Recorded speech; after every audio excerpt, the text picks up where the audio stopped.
Billy on, getting icy zone, flexing, I've been swerving, make it trendy, we look sexy, here we go, making Billy on, getting icy zone, flexing, I've been swerving, make it trendy, we look sexy, It's so icy, icy, icy, on my neck, combination, 새로운 가간지 머리 swag, 남들이 잘 때도 쓸어담지, breaking good, life is good, 한동안 잊었어 이 느낌을, for better life, for better love, 이제는 나도 두 배 벌어. Bonjour, bienvenue sur ma chaîne YouTube. Si c'est la première fois que tu passes par là, n'hésite pas à t'abonner, à liker et à activer la cloche de notification pour être au courant chaque fois que je vais poster une nouvelle vidéo. Aux anciens, je vous dis merci, c'est vous qui faites ma force. Continuez à partager pour que la communauté puisse s'agrandir. Alors aujourd'hui, je vais faire une vidéo sur comment trouver le travail en tant qu'étudiant. Je répète bien en tant qu'étudiant parce que la règle ne vaut pas pour ceux qui cherchent le travail ayant déjà fini leurs études ou leur parcours de formation et tout. Bref, j'ai noté certains points pour ne rien oublier. Alors, comme premier point, en fait, c'est le CV. Comment tu fais ton CV? Il est très important la manière dont tu fais ton CV. Pourquoi? Parce que, déjà, par exemple, si moi, j'habite à Genova et que je veux postuler à PAM, en fait, je ne vais jamais écrire que j'habite à Genova parce que, généralement, c'est vrai qu'on ne nous dit pas, mais généralement, les gens qui nous embauchent, en fait, les datori di lavoro, nous remboursent le carburant, en fait, de notre maison au lieu du travail, en fait. Du coup, si tu écris, par exemple, que tu vis à Genova, bref, tu comprends bien qu'il va préférer ceux qui habitent directement à Parme, en fait. Et même quand tu postules à Parme, en fait, il faut bien regarder la zone où tu es en train de postuler.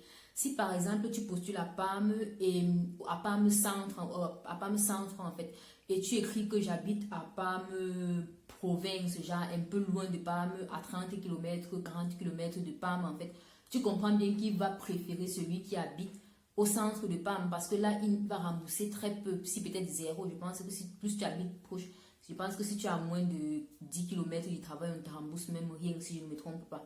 Du coup, il va préférer ceux-là, en fait, à toi. Du coup, même si tu postules à Parme, il est mieux d'écrire une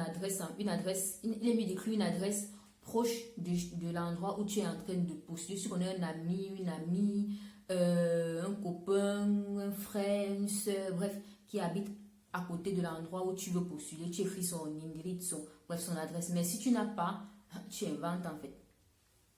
Tu inventes, genre, peut-être via Dante Quattordi, tu sais qui est sûr, ça existe quelque part, via, je ne sais pas trop, via Alessandro Manzoni, ça existe, en fait. Genre, bref, tu écris ou alors tu tapes sur Google, genre, le cap de l'endroit de la ville de Parme, ou l'endroit où tu es en train de travailler, tu tapes le cap, le code postal, en fait, de l'endroit. Du coup, tu vois un peu plus ou moins toutes les billets qui sont là-bas. Tu prends un de ça, bref, tu mets sur ton CV, en fait. Donc, il est très important de regarder cet aspect-là. Bon, comme deuxième point, l'expérience de travail. Généralement, quand tu postules, tu demandes déjà, il faut avoir 1 an d'expérience, il faut avoir 2 ans d'expérience. Mais là, si je n'ai jamais fait. En fait, si personne ne veut me prendre sans expérience, en fait, je vais faire comment pour faire cette expérience-là? Je m'invente. Genre, si par exemple, je veux postuler dans le même domaine et il y a 3 entreprises différentes, en fait, il y a l'entreprise A, l'entreprise B, l'entreprise C, en fait. Quand je postule dans l'entreprise A, en fait, j'écris que j'ai 1 an d'expérience dans l'entreprise B. Il suffit juste que tu tapes sur Google, sur YouTube, en fait, ce qu'ils font là-bas plus ou moins pour savoir comment est-ce qu'on travaille. Parce que généralement, c'est les travaux d'étudiants, si ce n'est pas la vapiati, ça sera genre la campagne de sucre, pomodoro, de tomates, quoi encore, il y a encore quoi, de semi, ou alors magasiniere, ou alors cosa altro, raccoglimento tubettini, quoi encore, il y a encore quoi encore, ou alors, il y a l'autre là, je ne me rappelle plus trop. Bref, comunque, les travaux, c'est plus ou moins la même chose. Genre, surtout les travaux d'été, c'est plus ou moins la même chose. Du coup, si je postule dans l'entreprise A, j'écris que j'ai 1 an d'expérience dans l'entreprise B. Même si j'arrive un jour, non, j'écris une fois que 3 ans. Genre, même si un seul jour, j'écris une fois 3 ans d'expérience, en fait. Du coup, quand je postule dans l'entreprise B, je dis peut-être que j'ai 1 an, 2 ans, ça dépend de vous, en fait. 3 ans d'expérience dans l'entreprise C. Quand il postule dans l'entreprise C, il dit que j'ai 1 an, 2 ans, 3 ans d'expérience dans l'entreprise A. Ça comprend bien que tu vas faire plusieurs CV. Alors, si à la fin on te prend, bref, tu auras gagné, en fait. Ça comprend bien que dans chaque CV, tu vas changer aussi l'adresse, bien sûr. Parce que quand tu fais ton CV, finalement, il y a déjà résidence, après il y a domicile, donc où tu résides et où tu habites. Tu écris résidence, tu écris ta résidence juste. Genre, si tu habites à Genova, tu écris je réside à Genova, ma résidence à Genova. Quand on dit domicile, donc où tu vis actuellement au moment où tu es en train de postuler, tu écris l'adresse à côté de l'endroit où tu es en train de postuler en fait. Tu as le permis, bien sûr que j'ai le permis. Bref, c'est clair que si par exemple, il dit, si par exemple tu veux quelqu'un qui a le permis et c'est mieux quelqu'un qui a le permis, ça tu dis que tu n'as pas le permis, tu veux qu'on te prenne comme un sous-ami. Parce qu'à la fin, il suffit juste que tu saches que tu vas t'arranger à pardon. Arrange-toi à arriver au travail à l'heure parce qu'on se connaît. Arrange-toi pour arriver au travail à l'heure. Parce que si par exemple tu dis que tu as le permis et après au moment où on t'embauche, tu arrives en retard tous les jours et tout, tu demandes trop les permissions et tout, c'est clair que tu mets le sable dans le tapis-cas de d'autres personnes qui vont venir. Surtout, on sait, il ne faut pas qu'on se mente, surtout nous, la communauté, nous on a des difficultés déjà à pouvoir trouver le travail.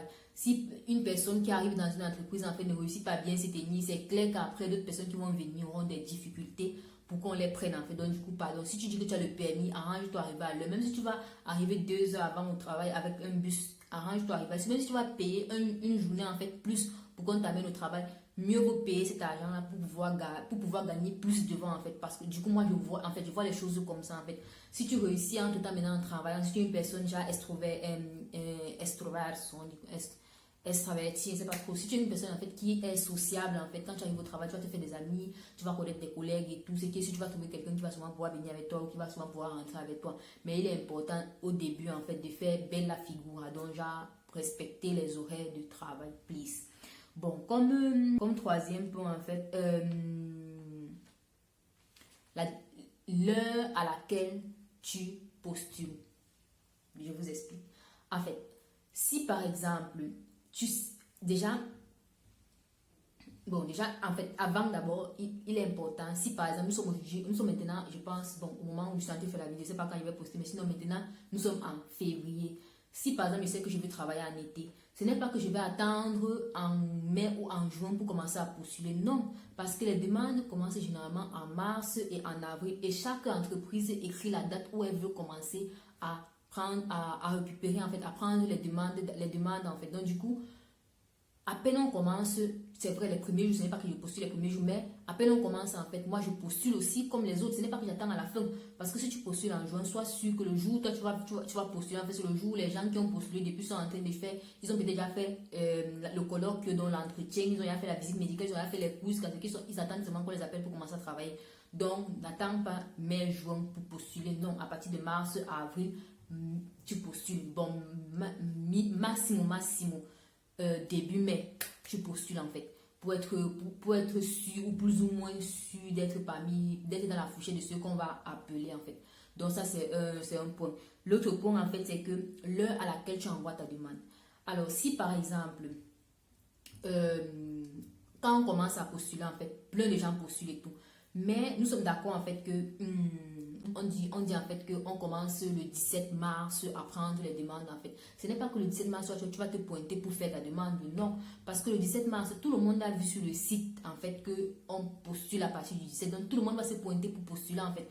Du coup, ils vont recevoir plein de demandes. Et sur les 1000 ou 2000 ou 100 ou 200 demandes qu'ils vont recevoir, soit ceux qui ne vont pas lire tous les 100 et 200. Parce que ce que vous avez, c'est une personne qui est mise, elle est mise là-bas, c'est une personne qui est mise là-bas en fait pour lire ces CV là en fait. Et elle va pas se mettre à lire 100 CV. Elle a 8 heures de temps de travail en une journée où, donc du coup, ce qu'elle fait, elle prend certains.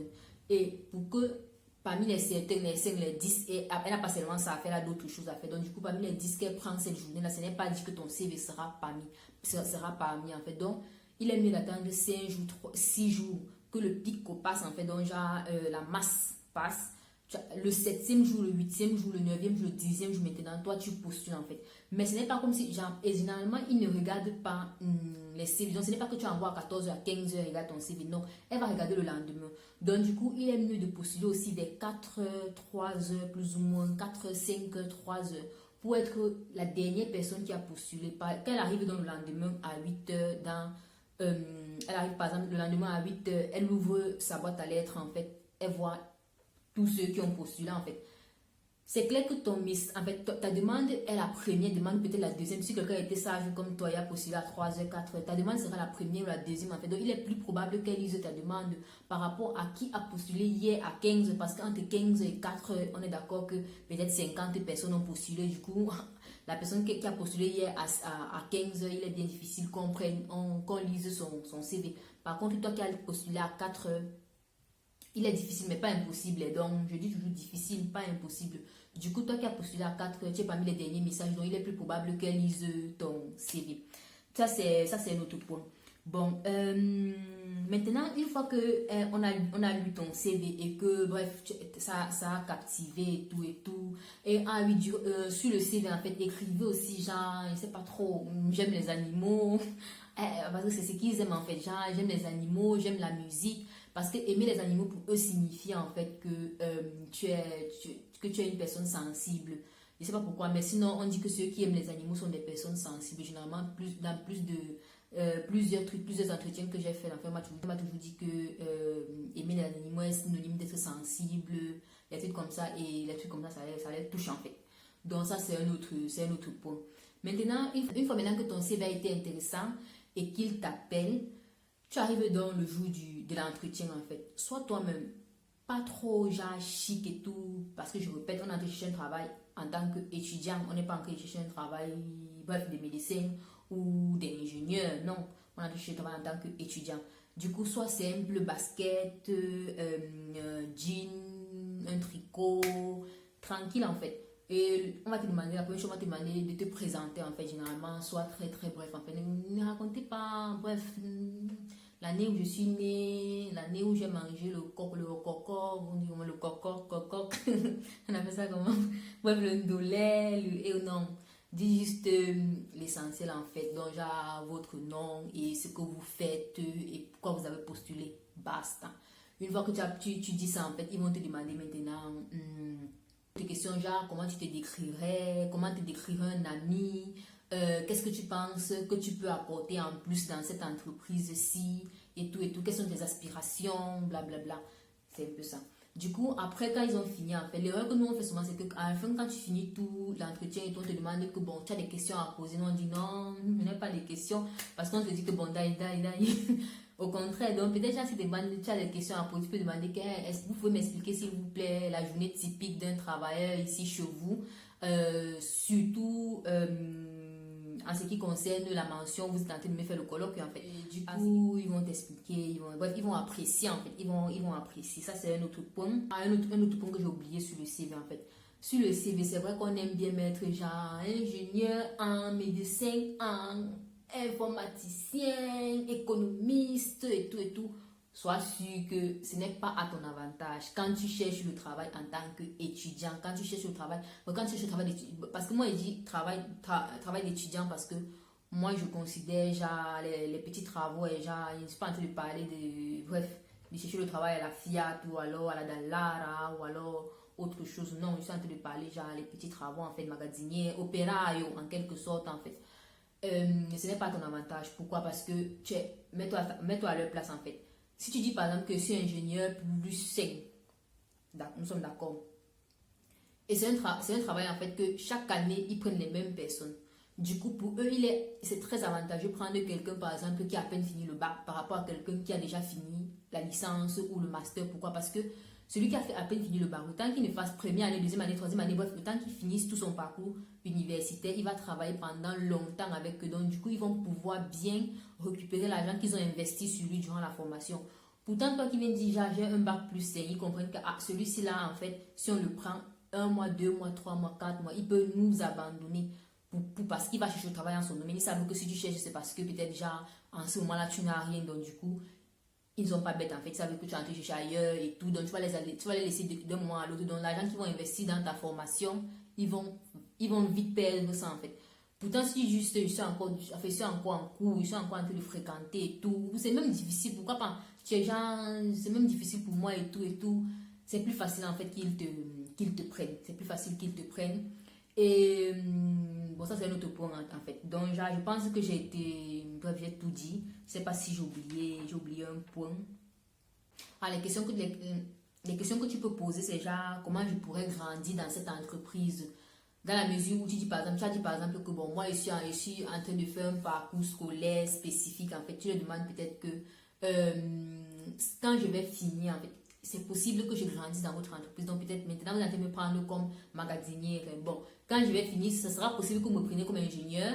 Ce sera possible que vous me preniez comme médecin, parce que c'est aussi possible que vous me preniez comme médecin. Genre les médecins qui viennent, genre, qui font la visite à médicale, qui font la visite médicale aux gens qui viennent pour travailler. En fait, on peut te prendre pour faire ça, en fait. Je ne sais pas si vous voyez ce qu'il veut dire. Du coup, tu peux demander ça, en fait. Tu peux demander quelles sont, bref, les aspirations de l'entreprise. Bon, là, c'est quand déjà tu as les grandes entreprises, genre, tu peux demander un truc de ce genre, en fait. Et c'est tout. Je pense que j'ai tout dit, en fait. Je sais pas si j'ai oublié d'autres points. C'est que si j'ai oublié quelque chose, mais en gros, en fait, c'est ça.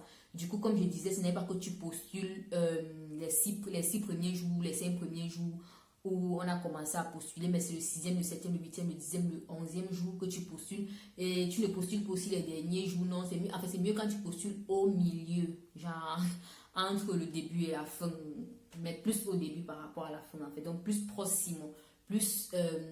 proche du début que de la fin. Et c'est un peu ça. Bon, je dirais que je suis arrivée à la fin de la vidéo. Si elle vous a plu, n'hésitez pas à vous abonner, à liker, à activer la cloche de notification pour être au courant chaque fois que je vais poster d'autres vidéos. Et aussi partager la vidéo pour que si ça vous a plu, si vous avez trouvé la vidéo utile, en fait, ça peut aider quelqu'un d'autre. On ne sait jamais. Si vous avez des questions, posez-les en commentaire. Il faut commenter. Commentez, je vais répondre. Ne venez pas dans mon inbox que Béré améliore ça, Béré. Non. Commentez ici là, je vais répondre, ça ne me dérange pas du tout, sincèrement ça ne me dérange pas. Du coup c'est un peu ça. Et bon, je dirais que je vais vous laisser. Bisous, bye bye.